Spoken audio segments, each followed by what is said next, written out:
Freelancing করে অনেকেই অনেক ডলার ইনকাম করছে। সো ফ্রিল্যান্সিং করে ডলার আয় করার জন্য ফ্রিল্যান্স মার্কেট প্লেসের যত ধরন এবং গড়ন আছে সেই জিনিসগুলো জানবো আমরা এই ভিডিওতে। সো চলুন শুরু করি। প্রথমেই আমরা একটু জেনে নেই আসলে ফ্রিল্যান্স মার্কেট প্লেসটা আসলে কী জিনিস। ফ্রিল্যান্স মার্কেট প্লেস বেসিক্যালি হচ্ছে একটা অনলাইন প্ল্যাটফর্ম, মানে একটা ওয়েবসাইট বেসিক্যালি। এই ওয়েবসাইটে দুইটা পক্ষ থাকে। ওয়েবসাইট একটা মিডিয়ান হিসেবে কাজ করে, ঠিক, কিন্তু এর মাঝখানে দুটা পক্ষ থাকে। একটা পক্ষ হচ্ছে বায়ার বা ক্রেতা, আর আরেকটা পক্ষ হচ্ছে সেলার বা বিক্রেতা। বায়ার আসলে কে? বায়ার হচ্ছে যে ব্যক্তি বা প্রতিষ্ঠান কাজ প্রদান করে, মানে কোন একটা সার্ভিস কিনে তাকে আসলে বায়ার বলে। অন্যদিকে সেলার হচ্ছে যে ব্যক্তি বা কাজটি সম্পন্ন করে, মানে পার্টিকুলারলি কোনো একটা স্কিল বিক্রি করে বা কোনো একটা সার্ভিস বিক্রি করছে, তাকে বেসিক্যালি সেলার বলে। সো বেসিক্যালি আমরা ফ্রিল্যান্সার যারা আছি তারা সবাই আসলে সেলার। যারা ফ্রিল্যান্সার হিসেবে কাজ করছি সবাই কি আমরা সেলার। সো বায়ার আসলে কি করেন? বায়ার বেসিক্যালি এই মার্কেট প্লেসে আসেন, এসে একটা কাজ প্রদান করেন এবং সেই কাজটা কোনো একজন সেলার বা বিক্রেতা বা ফ্রিল্যান্সার সেই কাজটা সম্পন্ন করে মার্কেট প্লেসের মাধ্যমে আবার বায়ারের কাছে রিটার্ন করেন। সো বেসিক্যালি কাজ দেওয়া নেওয়া, কাজের ডেলিভারি, কাজের পেমেন্ট সব কিছু বেসিক্যালি এই একটা মার্কেট প্লেস থেকেই হচ্ছে। এখন বিষয় হচ্ছে যে বিশ্বে কত ধরনের মার্কেট প্লেস আছে। বিশ্বে আসলে অনেক রকমের মার্কেট প্লেস আছে। সো সবগুলোকে আমি ভাগ করার জন্য, মানে আমাদের সুবিধার জন্য, আমরা 4টা ডিফারেন্ট ভাগে ভাগ করেছি। যেখানের মধ্যে প্রথমটা হচ্ছে bidding based market place. Bidding based মানে হচ্ছে যেখানে বিড করা যায়। দেন হচ্ছে on demand market place. Then thereafter contest based market place, and lastly resalable market place. এই প্রত্যেকটা মার্কেট প্লেস নিয়ে আমরা ডিটেলসে জানবো এখন। প্রথম যে মার্কেট প্লেস, যেটা হচ্ছে bidding based market place. So আমরা জানি যে বিড মানে হচ্ছে মূল্য প্রস্তাব করা। বেসিক্যালি কি হয় আসলে, আমাদের একটা এক্সাম্পল দিই ছোট্ট, যে বিপিএলে যখন খেলা হয় তখন কি হয়, বিভিন্ন প্লেয়ারকে নিলামে তুলে, এবং যখন নিলামে তুলছে তখন এক একটা প্লেয়ারের দাম হাঁকাচ্ছে। যে একজন বলছে, ফর এক্সাম্পল এক্স একজন প্লেয়ার, ওই প্লেয়ারকে বলছে যে 10 লক্ষ টাকা ওনার ভ্যালু। সো অন্য একজন হয়তো বা অন্য টিমের যারা টিম হোল্ডার আছেন বা টিমের মালিকরা আছেন, ওনারা বলছেন যে না আমি 11 লক্ষ টাকা কিনবো, অন্যজন বলছে যে না আমি 12 লক্ষ টাকা দিব। সো এইভাবে যে প্রসেসটা চলে, ঠিক সেম প্রসেসটাই ফ্রিল্যান্স মার্কেট প্লেসে চলে। কিভাবে চলে? যখন একজন ক্লায়েন্ট কোনো একটা কাজের ব্রিফ দেন, বেসিক্যালি বিডিং বেস মার্কেট প্লেসে এসে ক্লায়েন্ট একটা কাজের রিকোয়ারমেন্ট দেন উনি, যে আমার এই ধরনের কাজ করতে হবে। দেন ওই ক্লায়েন্টের যে চাহিদা আছে সেই চাহিদা অনুযায়ী যারা ফ্রিল্যান্সাররা ওই মার্কেট প্লেসে কাজ করে বা সেলাররা যারা কাজ করেন, ওনারা অফার করেন। ক্লায়েন্ট অফার করলো আমার এরকম একটা কাজ করতে হবে, 5 দিন সময়, তার জন্য $100 আমি পে করব। দেন ফ্রিল্যান্সাররা গিয়ে অফার করে, ঠিক আছে আমি আপনার কাজটা 4 দিনে করে দেবো, আমাকে $90 দেন। কেউ কেউ বলছে যে আমি এটা 3 দিনে করে দেবো, আমাকে $70 দেন। এরকম করে বিডিং করে, ক্লায়েন্টের প্রাইসের থেকে জেনারেলি কম অফার করে।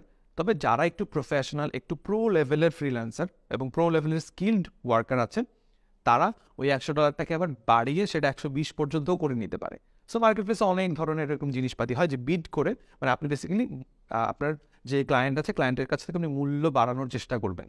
যত মূল্য বাড়াতে পারবেন তত আপনার আর্নিংটা বাড়বে আর কি। তবে এই ক্ষেত্রে অবশ্যই বিডিং মার্কেট প্লেসগুলোতে অনেকে এই কাজটা করে যে $100 একটা প্রজেক্টকে $10 হচ্ছে গিয়ে বিড করে। সো $10 এই কাজটা কখনোই করবেন না। এই কাজটা করলে ক্লায়েন্ট আপনাকে কাজ দিবে না, কারণ ক্লায়েন্ট মনেই করে নেবে যে আপনি হয়তো কাজটা পারেনই না, এই জন্য আপনি উল্টাপাল্টা $10 কথা মাত্র চাচ্ছেন। আবার অনেকে $10 কাজ করতে গিয়ে মার্কেট প্লেসটাকে নষ্ট করে দিচ্ছে। সো এই ব্যাপারগুলোতে একটু সতর্ক থাকতে হবে। হ্যাঁ, বিডিং বেস মার্কেট প্লেসের খুব চমৎকার একটা এক্সাম্পল হচ্ছে আপওয়ার্ক, তারপরে আছে গুরু। সো আমরা জানবো আর একটু বিডিং বেস মার্কেট প্লেসগুলো সম্পর্কে। বিডিং বেস মার্কেট প্লেসের কয়েকটা ফিচার সম্পর্কে আমরা জানি। 1 নম্বর যে ফিচারটা বিডিং বেস মার্কেট প্লেসের, সেটা হচ্ছে ক্লায়েন্টের চাহিদা বুঝে ফ্রিল্যান্সারকে প্রপোজাল লেটার লিখতে হবে। ক্লায়েন্ট চেয়েছে বিজনেস কার্ড, অমুক অমুক কালার, কোম্পানির লোগো এই, কিন্তু আপনি হচ্ছে যদি উল্টাপাল্টা করেন বা উল্টাপাল্টা প্রপোজাল দেন, আপনি বড় গ্রাফিক ডিজাইনার 50 বছর ধরে কাজ করছেন, হ্যাঁ এরকম কোনো কিছু লেখা যাবে না। প্রপোজাল লেটারে আপনি যে কাজটা পারেন এবং ক্লায়েন্টের কাজটা যে খুব সুন্দর করে দিতে পারবেন, আপনার যে যথাযথ স্কিল আছে, এক্সপিরিয়েন্স আছে, সেই জিনিসগুলো প্রপোজাল লেটারে লিখতে হবে। দেন সেকেন্ড যে ফিচার, সেটা হচ্ছে ক্লায়েন্টের সাথে এখানে মেসেজিং করা যায়, চ্যাটিং করা যায়। ক্লায়েন্ট আপনাকে অ্যাপ্রোচ করতে পারে, আপনি ক্লায়েন্টের সাথে কথা বলতে পারবেন, সেখানে কথা বলার সুযোগ থাকে। থার্ড যে ফিচারটা, সেটা হচ্ছে ম্যাক্সিমাম টাইমিং ভ্যারিফাইড ক্লায়েন্ট পাওয়া যায়। ফ্রিল্যান্স মার্কেট প্লেসগুলোতে আসলে এইটা খুবই একটা চ্যালেঞ্জিং জিনিস হয়ে যায় মাঝে মাঝে, যে ভ্যারিফাইড ক্লায়েন্ট পাওয়াটা। সো ভ্যারিফাইড ক্লায়েন্ট হচ্ছেন বেসিক্যালি আপনার পেমেন্টটা সিকিউরড ওই মার্কেট প্লেসে, মানে উনি আগে থেকেই পেমেন্ট করে দিচ্ছে মার্কেট প্লেসকে।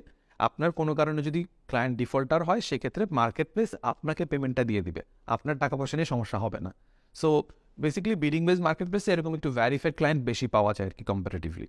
সো আমরা যখন ফ্রিল্যান্সিং করতে যাব, একটু ক্লায়েন্টদের ব্যাপারে এটাও খেয়াল রাখবো যে ক্লায়েন্টটা ভ্যারিফাইড কিনা। ভ্যারিফাইড হলে চোখ বন্ধ করে ওনার কাজে প্রপোজালগুলো আপনারা দিতে পারেন অথবা ওনার সাথে কাজ করতে পারেন। That's it. So bidding base market প্লেসের একটা সিম্পল উদাহরণের কথা আমি যদি দেখি, আপওয়ার্ক, যে আমরা বলছিলাম যেখানে বিড করা যায়। এই যে দেখেন এখানে একজন মানুষ একটা ল্যান্ডিং পেজের মকআপ চাচ্ছেন, উনি চাচ্ছেন $25 একটা ফিক্সড প্রাইসের উনি প্রজেক্ট দিয়েছেন, এবং উনি চাচ্ছেন যে এক্সপিরিয়েন্সটা হবে এন্ট্রি লেভেলের। সো রিকোয়ারমেন্টগুলো এখানে দিয়ে দেওয়া আছে। মিলছে কি আমার সাথে কথার সাথে? হ্যাঁ, মিলল। দেন আরেকটা দেখেন, এদিকে আবার আরেকজন ক্লায়েন্ট, উনি একটা প্রজেক্ট দিয়েছেন, এটা আবার আওয়ারলি বেসিসে কাজ করতে হবে, এবং প্রজেক্টের লেন্থটা হবে 1 থেকে 3 মাস, এবং প্রতি সপ্তাহে 30 ঘন্টা করে কাজ করতে হবে, 30 ঘন্টা বা তার কম কাজ করতে হবে আর কি। সো এই মার্কেট প্লেসগুলোতে এসে ক্লায়েন্ট তার রিকোয়ারমেন্টগুলোকে প্লেস করে, সেই অনুযায়ী ফ্রিল্যান্সাররা আসলে তাদের অফারিংসগুলোকে অফার করে থাকে। দেন সেকেন্ড যে মার্কেট প্লেসের ধরন, সেটা হচ্ছে on demand market place. On demand মানে কি আসলে? অন ডিমান্ড ওয়ার্ক মানে হচ্ছে চাহিদা অনুযায়ী কাজ। আপনি হোটেলে গেলেন খেতে, আপনি চিকেন বিরিয়ানি খাবেন, নাকি না কাচ্চি খাবেন, নাকি না সাদা ভাত খাবেন, সেটা আপনার ব্যাপার। আপনার যেই চাহিদা সেই অনুযায়ী আপনি কিন্তু হোটেল বয়কে বলেন, হোটেল বয় আপনাকে সেই জিনিসগুলো সেভাবে সার্ভ করে। এই মার্কেট প্লেসের ব্যাপারটাতে একটু জিনিসটা উল্টা, যে ক্লায়েন্ট এসে আপনাকে খুঁজে নেবে। বেসিক্যালি এই মার্কেট প্লেসগুলোতে কী হয়, যে আপনি একটা ফ্রিল্যান্সার হিসেবে এই মার্কেট প্লেসে নিজের প্রোফাইলটা ওপেন করে রাখলেন, ক্লায়েন্ট এসে তার যেই সংক্রান্ত চাহিদা, সেই সংক্রান্ত চাহিদা অনুযায়ী খুঁজবে। ফর এক্সাম্পল, একজন এসে বলল যে প্রেজেন্টেশন ডিজাইন রিলেটেড সে ফ্রিল্যান্সার খুঁজছে, সো খুঁজবে, সেইখানে ফ্রিল্যান্সারদের প্রোফাইল দেখবে, ফ্রিল্যান্সারদের গিগ দেখবে, দেখার পর তার কাছে যেটা ভালো লাগবে সেটাকেই তখন সেই ফ্রিল্যান্সারকে ওই ক্লায়েন্ট কাজ দিয়ে দিবে। সো এইটাই basically on demand based market place. So on demand based মার্কেট প্লেসটা যদি সিম্পল ডেফিনেশনটা দেখেন, যে সকল মার্কেট প্লেসে বায়ার তার ক্লায়েন্টের চাহিদা অনুযায়ী, মানে বায়ার তার চাহিদা অনুযায়ী নিজে ফ্রিল্যান্সার খুঁজে এবং পছন্দসই ফ্রিল্যান্সারকে দিয়ে ওই কাজটা করায় নিচ্ছে, সেটাই basically on demand market place. Example হিসেবে বলতে পারি ফাইবার, পিপল পার আওয়ার, এরকম আরও অনেকগুলো মার্কেট প্লেস আছে। এখন আমরা একটু জানি যে অন ডিমান্ড মার্কেট প্লেসের কয়েকটা ফিচার সম্পর্কে জানি। ফার্স্ট ফিচার যেটা, সেটা আপনার যে স্কিল, মানে ফ্রিল্যান্সার হিসেবে আপনি যে স্কিল নিয়ে কাজ করতে চাচ্ছেন, সেই স্কিলের রেলিভেন্ট গিগ তৈরি করা। গিগ কী জিনিস? গিগ বেসিক্যালি আপনার একটা দোকানের মতো, মানে এটা অনলাইন আপনার একটা স্টোর, যে আপনি এই ধরনের কাজ পারেন, এই কাজ আপনি করে দিবেন এই সময়। ফর অ্যান এক্সাম্পল, আপনি একটা বিজনেস কার্ড ডিজাইন করতে পারেন, অথবা আপনি একজন ডেটা এন্ট্রি অপারেটর, আপনি বিজনেস কার্ড যদি ডিজাইন করেন, সেই ক্ষেত্রে আপনি একটা বিজনেস কার্ড ডিজাইন করে দিবেন, সেই জন্য আপনি $5 নিচ্ছেন, একদিন সময়ের মধ্যে আপনি করে দিচ্ছেন। এই টাইপের রিকোয়ারমেন্ট দিয়ে বায়ারকে আপনি পিএসডি ফাইল দিবেন না, এআই ফাইল দিবেন না, পিডিএফ দিবেন না, জেপ্যাগ দিবেন, এই রকমের যাবতীয় জিনিসপাতি লিখে আপনি যেই জিনিসটা তৈরি করে মার্কেট প্লেসে টানিয়ে রাখছেন, মানে মার্কেট প্লেসে টানিয়ে রাখা মানে রেলিভেন্ট, একদম আক্ষরিক অর্থে টানিয়ে রাখা না, মানে মার্কেট প্লেসে আপনার যে প্রোফাইলটা এবং গিগটা সেটাকে ওপেন করে রাখছেন, সেটাই মূলত বেসিক্যালি আপনাকে প্রেজেন্ট করছে বায়ারের কাছে। দেন দ্বিতীয় ফিচার যেটা, সেটা বায়ার বা ক্লায়েন্ট সে কিন্তু আপনাকে খুঁজে নেবে। সো আপনার যে গিগটা আছে, সেই গিগটা এই পরিমাণ এসইও ফ্রেন্ডলি হতে হবে, অথবা মার্কেট প্লেসে এমনভাবে সুন্দর করে একটু গুছিয়ে লিখতে হবে, সো দ্যাট এটা মার্কেটের প্লেসেরগুলোতে যেন টপে শো করে এবং ক্লায়েন্টরা যেন খুব ইজিলি পেয়ে যায়। সো এইটা কিন্তু একটা টিপ আপনাদের জন্য, যে যখন গিগ তৈরি করছেন, একটু সুন্দর করে প্রফেশনাল ওয়েতে গিগটাকে যেন তৈরি করা হয়। অ্যান্ড থার্ড যে জিনিসটা, সেটা এই ধরনের মার্কেট প্লেসে ফ্রিল্যান্সারদের একটা স্বাধীনতা থাকে, যে তার প্রাইসিংটা সে নিজে সেট করতে পারবে। ভাই, তোমার পছন্দ হলে আমার সাথে কাজ করবা, নাইলে করবা না। ফর অ্যান এক্সাম্পল, আপনারা গিগ যখন তৈরি করছেন, গিগের মধ্যে 3 ধরনের ডিফারেন্ট অপশন পাবেন।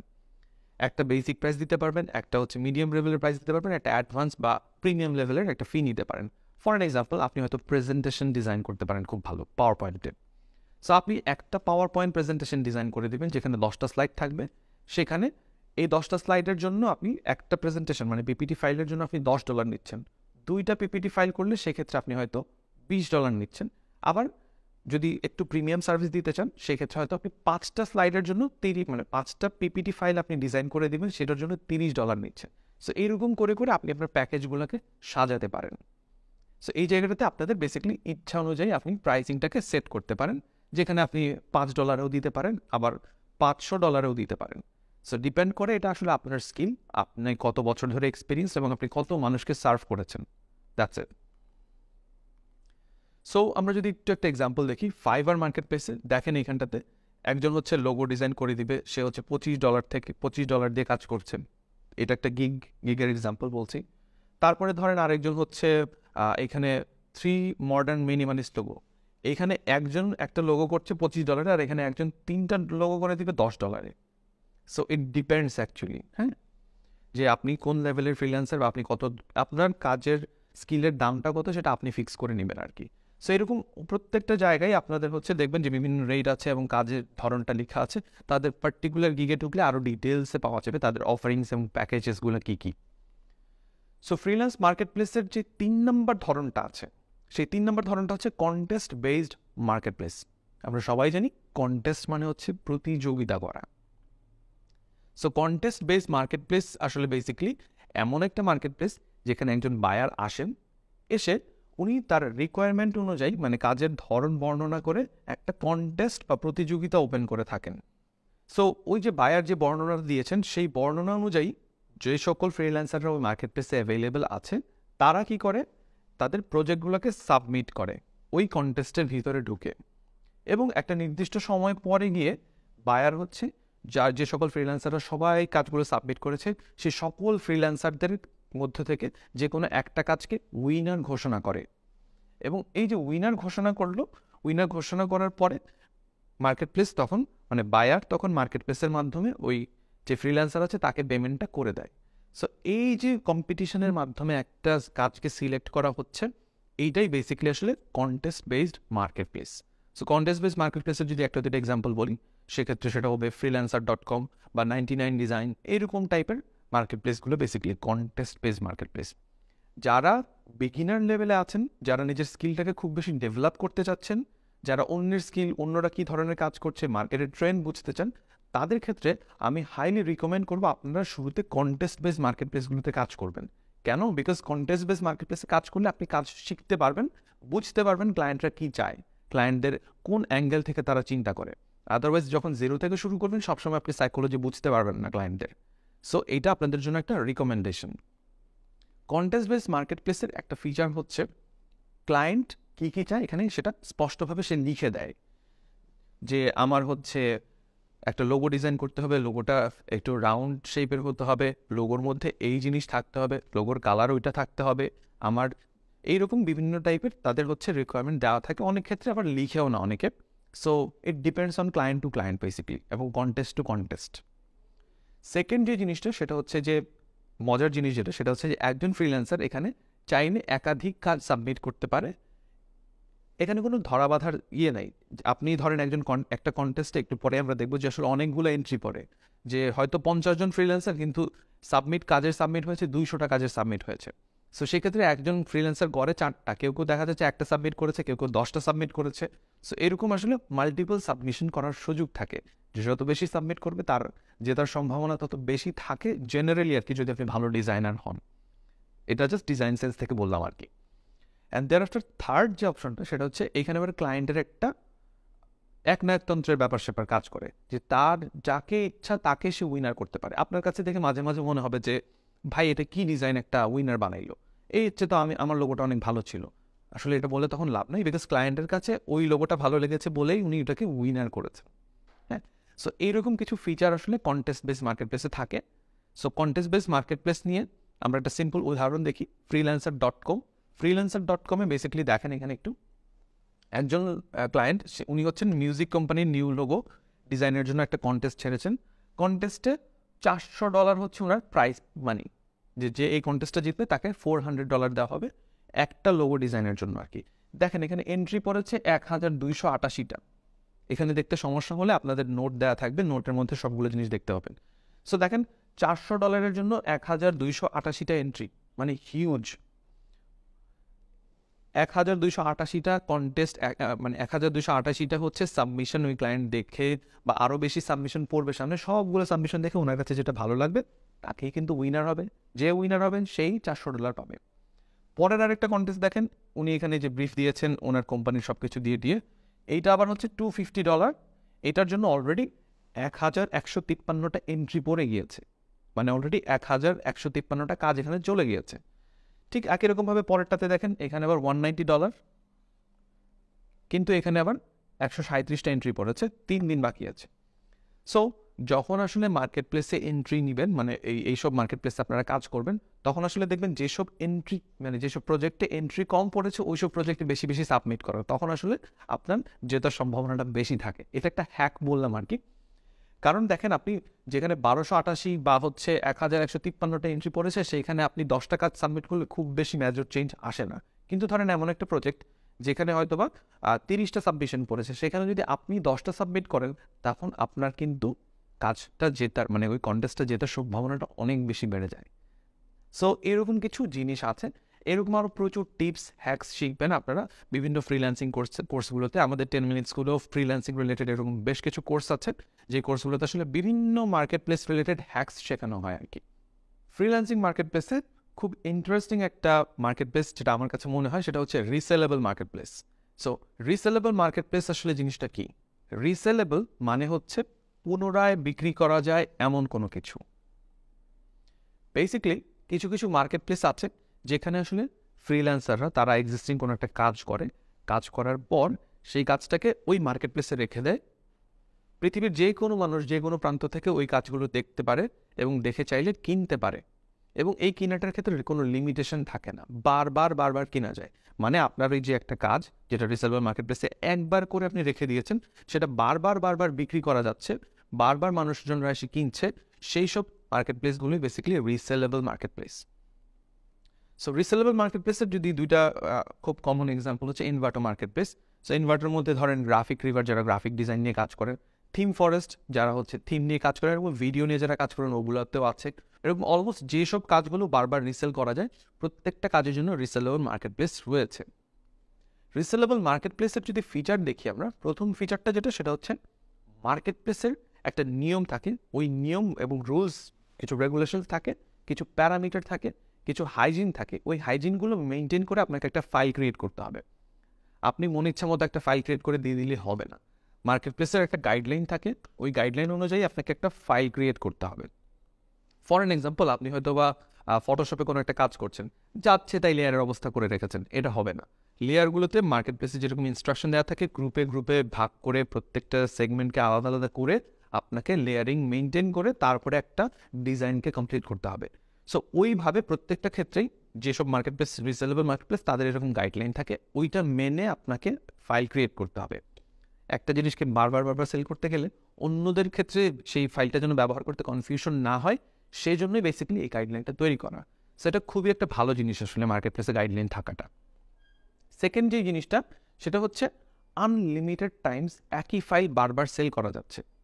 একটু পরে আমরা একটা এক্সাম্পল দেখব যে আনলিমিটেড টাইমস কীভাবে আসলে সেল করা যায়, মানে কীভাবে আসলে আর্নিংগুলো হচ্ছে। এবং আপনি যখন একটা ফাইলকে দিচ্ছেন, এটার বেলায় কোনো লিমিটেশন থাকে না। বাংলাদেশ থেকে হোক, ইন্ডিয়া থেকে হোক, ইউকে হোক, ইউএস হোক, যেখান থেকে হোক সেখান থেকে মানুষ কিনতে পারছে অনায়াসে। অ্যান্ড থার্ড যে ফিচারটা সেটা হচ্ছে এই মার্কেট প্লেসের কমিশনগুলো তুলনামূলকভাবে অন্যান্য মার্কেট প্লেসের চেয়ে একটু বেশি হয়। অন্যান্য মার্কেট প্লেসে যদি 10 থেকে 20% হয়, এসব মার্কেট প্লেসে 20 থেকে 40% পর্যন্ত ম্যাক্সিমাম হয়ে থাকে। সো রিসেলেবল মার্কেট প্লেসের একটা সিম্পল উদাহরণ যদি আমরা দেখি, একটু ভালো করে খেয়াল করেন যে এইখানে একজন একটা সিভি ডিজাইন করে রেখেছে, এবং এই যে একটা সিভি, সেই সিভিটার সে দাম দিয়ে রেখেছে $6।